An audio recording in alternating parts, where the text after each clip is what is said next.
protests around the world have been getting little to no coverage, even though thousands upon thousands have been taking to the streets all across Europe each and every week.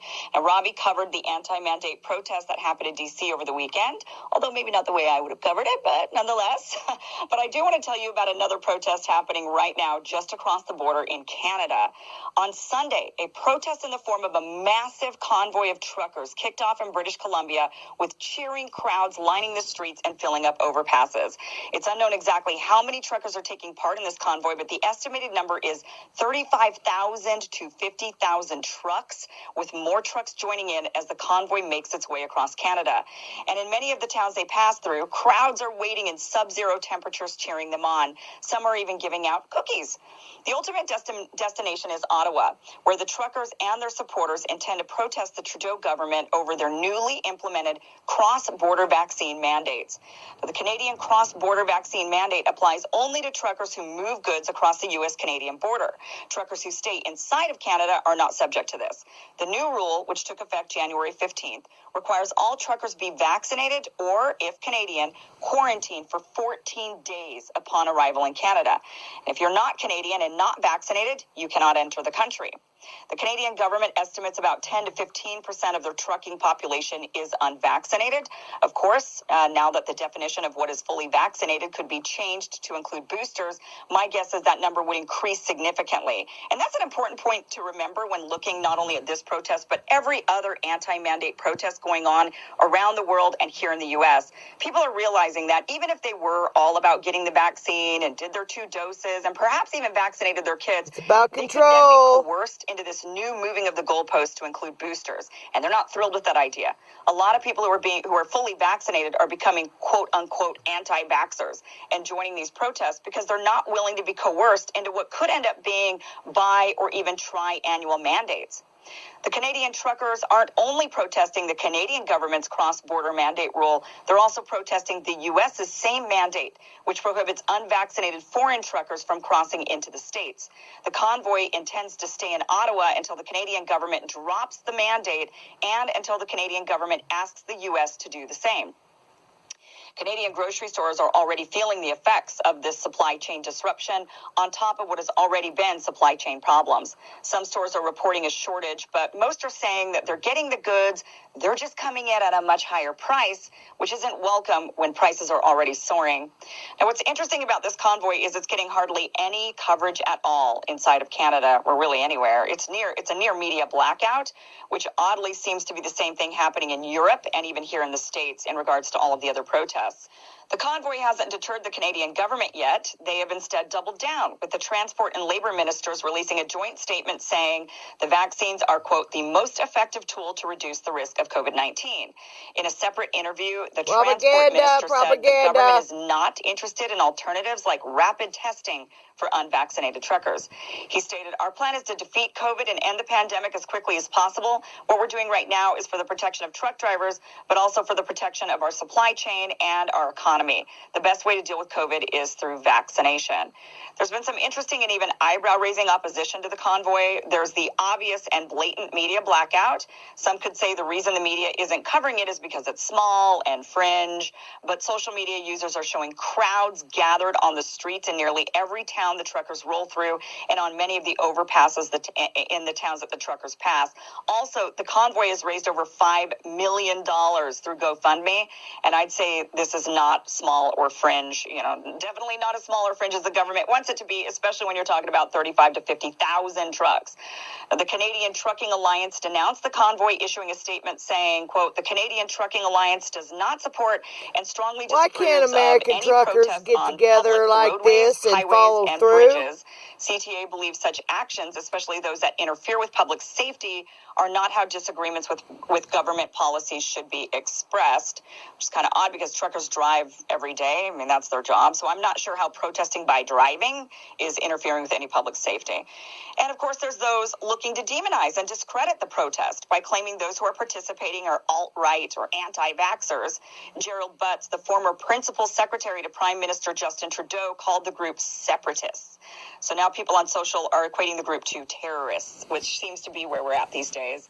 Anyone protesting anything at all, be it police brutality, masking kids, election outcomes, rules and vaccine mandates is now a radical terrorist in some form. I do want to read part of this statement that was released from the convoy. Quote, the trucking convoy is not anti-vaccination. It is anti-government mandates. Many of us are vaccinated. We simply believe that every Canadian should be free to choose and face no discrimination or restrictions on their freedom due to their choice. The Canadian Trucking Alliance is a spineless private organization that does not speak for us. No more lockdowns, no forced vaccination.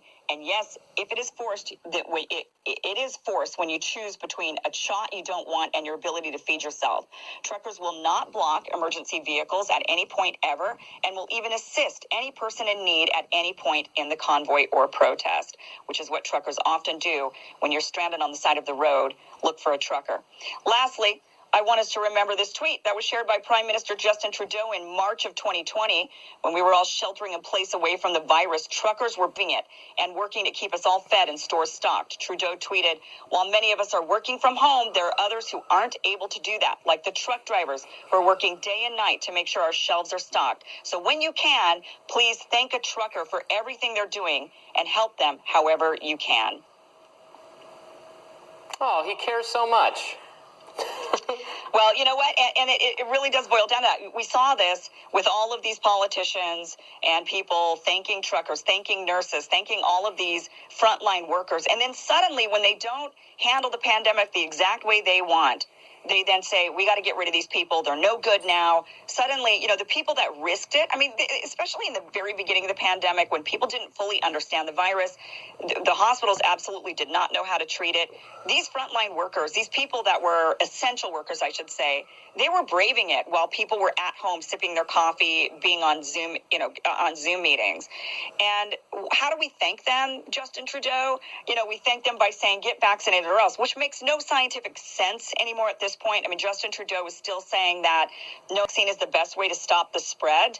I think that the science has come out, and there's a lot of consensus amongst not only the pharmaceutical companies who make the vaccines, but also the CDC and even Anthony Fauci and others who've come out saying they're not stopping Omicron.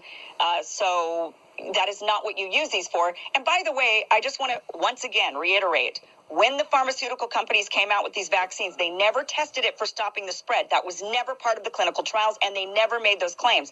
I don't know where those claims came from. It kind of morphed into that because people wanted to end the pandemic so badly. But Big Pharma always said, to their credit, they always said these vaccines are to prevent severe illness and death, hospitalization, bad outcomes. That's all they've ever claimed. And then it kind of morphed into this, no, these vaccines are like measles and polio and smallpox. If you take them, you won't get it. If you take them, we're going to stop spreading it. Not sure where that came from. We should go back and look at it, because I remember reading in the media, in just mainstream news reports, they said, nope, the vaccine is, 90-something% successful at preventing transmission of the disease. We should look back and see who those statements were attributed to. Yeah, right. It would be good to find out who those came from, because I know it didn't come from the Big Pharma, those companies. They were saying 99% effective against severe outcomes, and they never actually, in the clinical trials, even looked at transmission.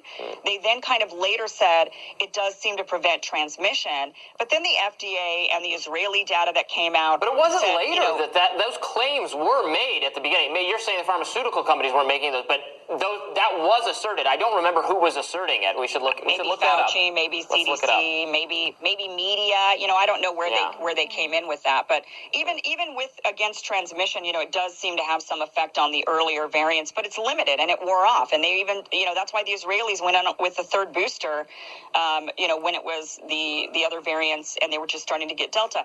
So, but the whole thing, look, there's 35 to 50,000 trucks on the road. American truckers are also joining in. Now, remember, those American truckers, in order for them to go into Canada, they are fully vaccinated. This is not an anti-vaccine rally or convoy. This is anti-mandate. They don't want to be forced into anything. They want freedom. They don't want to have to be checked, their papers or tested or all of these things. Yeah, that's how it should be. So good luck to these guys. They're making their way to Ottawa, and we'll see, what the outcome of this